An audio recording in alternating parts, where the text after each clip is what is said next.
History will be kinder to me than the contemporary media.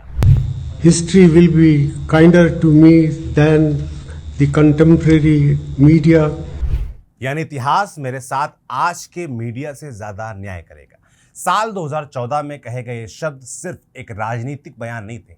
ये उस इंसान का भरोसा था जो अपने ऊपर लगे आरोपों, आलोचनाओं और सवालों के बीच भी इस उम्मीद को जिंदा रखे हुए था कि वक्त एक दिन उसकी पूरी कहानी को समझेगा।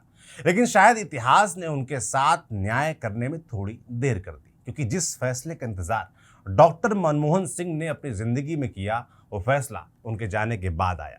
करीब 12 साल बाद सुप्रीम कोर्ट ने उस कोयला ब्लॉक आवंटन मामले को बंद कर दिया जिसने उनके प्रधानमंत्री पद के आखिरी वर्षों पर सबसे बड़ा सवाल खड़ा किया था।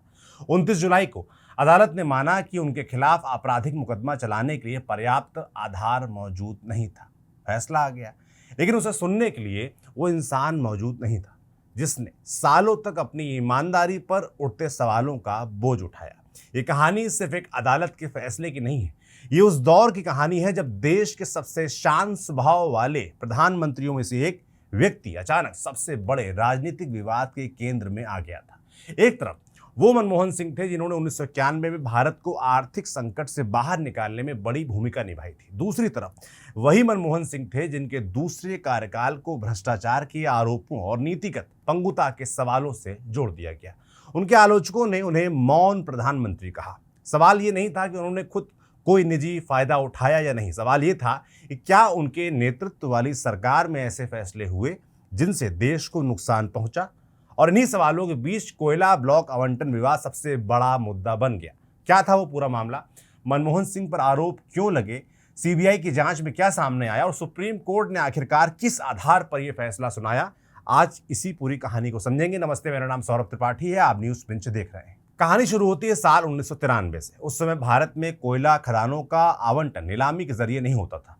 कंपनियां आवेदन करती थी और एक स्क्रीनिंग कमेटी उनकी योग्यता और ज़रूरतों को देखकर सिफारिश करती थी। फिर सरकार उन सिफारिशों के आधार पर कोयला ब्लॉक आवंटित करती थी। करीब 17 साल तक यही व्यवस्था चलती रही। इस दौरान सरकारी और निजी कंपनियों को कई कोयला ब्लॉक दिए गए, लेकिन बाद में इसी प्रक्रिया पर सवाल उठने लगे। साल 2012 में सीएजी यानी controller and auditor general of India की रिपोर्ट संसद में पेश हुई। इस रिपोर्ट ने पूरे देश में राजनीतिक भूचाल ला दिया। सीएजी ने कहा कि कई कोयला ब्लॉक बिना पारदर्शी नीलामी प्रक्रिया के आवंटित किए गए। रिपोर्ट में अनुमान लगाया गया कि अगर इन ब्लॉकों की नीलामी की जाती तो सरकार को ज्यादा राजस्व मिल सकता था। यही अनुमान करीब 1.86 लाख करोड़ रुपए के संभावित नुकसान के आंकड़े के रूप में सामने आता था, खूब चर्चा में रहता था, आपको याद भी होगा। हालांकि बाद में कई इकोनॉमिस्ट और एक्सपर्ट्स ने इस अनुमान की गिनती के तरीके पर सवाल भी उठाए। उनका कहना था कि संभावित नुकसान का अनुमान लगाना आसान नहीं है, क्योंकि कोयला खदान मिलने का मतलब तुरंत इतना पैसा मिल जाना नहीं होता। लेकिन राजनीति में आंकड़े अक्सर अपनी अलग कहानी लिखते हैं। ये मामला कोल गेट के नाम से मशहूर हो गया। संसद में हंगामा हुआ। उस वक्त विपक्ष ने सरकार को घेरा, मीडिया में लगातार बहस हुई और धीरे धीरे ये मुद्दा यूपीए सरकार की पहचान बन गया। अब आते हैं उस खास मामले पर जिसमें मनमोहन सिंह का नाम आया। ये मामला था उड़ीसा के तालाबीरा 2 कोयला ब्लॉक का। साल 2005 में तालाबीरा 2 ब्लॉक का आवंटन किया गया था। हिंडाल्को इंडस्ट्रीज को भी इसमें एक हिस्सा मिला। उस समय मनमोहन सिंह प्रधानमंत्री होने के साथ साथ कोयला मंत्रालय का अतिरिक्त प्रभार भी संभाल रहे थे। आरोप लगाया गया कि हिंडाल्को को इस प्रक्रिया में शामिल करना नियमों के खिलाफ था। दरअसल शुरुआत में स्क्रीनिंग कमेटी ने इस ब्लॉक के लिए कुछ और कंपनियों के नाम पर विचार किया था। बाद में हिंडाल्को को भी इसमें शामिल किया गया। यही बदलाव जांच का केंद्र बना।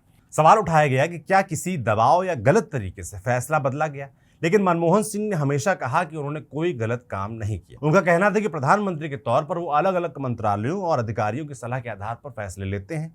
हर प्रशासनिक फैसले को अपराध नहीं माना जा सकता। मामला सीबीआई तक पहुंचा, जांच शुरू हुई, दस्तावेजों की जांच की गई, अधिकारियों से पूछताछ हुई, संबंधित कंपनियों और लोगों के बयान दर्ज किए गए।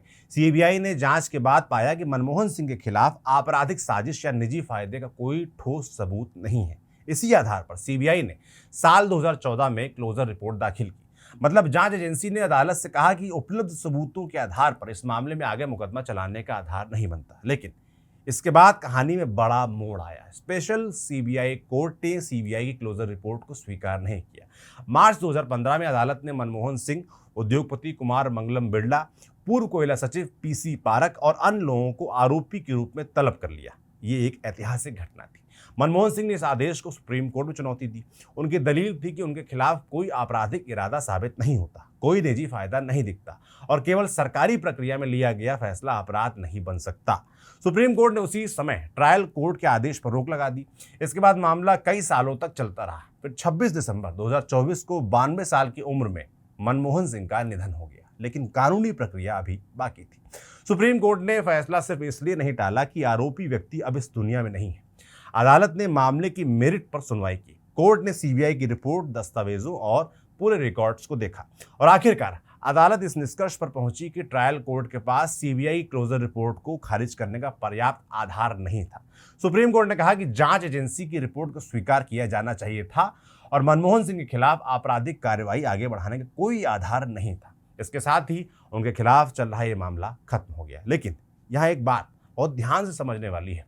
इस फैसले का मतलब ये नहीं है कि पूरा कोयला विवाद गलत साबित हो गया। कोयला आवंटन विवाद एक बहुत बड़ा मामला था जिसमें कई अलग अलग ब्लॉक, कंपनियां और जांच शामिल थीं। सुप्रीम कोर्ट ने 2014 में कई कोयला ब्लॉक आवंटन रद्द भी किए थे और कहा था कि प्रक्रिया में पारदर्शिता की कमी थी। कई मामलों में अलग अलग लोगों के खिलाफ जांच हुई और कार्रवाई भी हुई। इसलिए पूरे कोयला विवाद और मनमोहन सिंह से जुड़े तालाबीरा 2 मामले को एक जैसा समझना सही नहीं होगा। इस फैसले का मतलब सिर्फ इतना है कि तालाबीरा 2 मामले में मनमोहन सिंह के खिलाफ आपराधिक मुकदमा चलाने लायक पर्याप्त सबूत नहीं मिले। लेकिन इस कहानी का एक पहलू अदालत के फैसले से भी आगे जाता है, क्योंकि राजनीति में फैसले अक्सर बहुत जल्दी सुना दिए जाते हैं। आरोप लगते हैं, धारणाएं बनती हैं, छवि तय होती है, लेकिन कानून अपनी रफ्तार से चलता है और आखिर में सबूतों के आधार पर अपना फैसला सुनाता है। मनमोहन सिंह ने 2014 में कहा था कि इतिहास उनके साथ ज़्यादा न्याय करेगा। शायद वो उस वक्त यही उम्मीद कर रहे थे कि आने वाले समय में उनके फैसलों और उनकी भूमिका को ज़्यादा संतुलित नज़र से देखा जाएगा। सुप्रीम कोर्ट का फैसला उनके पक्ष में आया है, लेकिन इसे सुनने के लिए मनमोहन सिंह खुद मौजूद नहीं थे। लेकिन इतना ज़रूर है कि उनकी ज़िंदगी के आखिरी वर्षों पर जो सवाल एक साए की तरह बने रहे, उनमें से एक बड़े सवाल पर अब देश की सबसे बड़ी अदालत अपना जवाब दे चुकी है। और शायद इसी वजह से उनकी वो पुरानी बात आज फिर याद आती है, क्योंकि कई बार किसी व्यक्ति को समझने के लिए सिर्फ उस दौर का शोर काफ़ी नहीं होता। कभी कभी वक्त गुजरने के बाद ही पूरी तस्वीर सामने आती है, साफ होती है। आपका इस पूरे केस, इस फैसले पर पूर्व प्रधानमंत्री डॉक्टर मनमोहन सिंह पर क्या सोचना है, कमेंट बॉक्स में लिखकर जरूर बताइएगा। इसे लिखा था हमारे साथी खुशबू ने। मेरा नाम सौरभ त्रिपाठी है, कैमरे के पीछे अनुराग है। देखते रहिए न्यूज़ पिंच। शुक्रिया।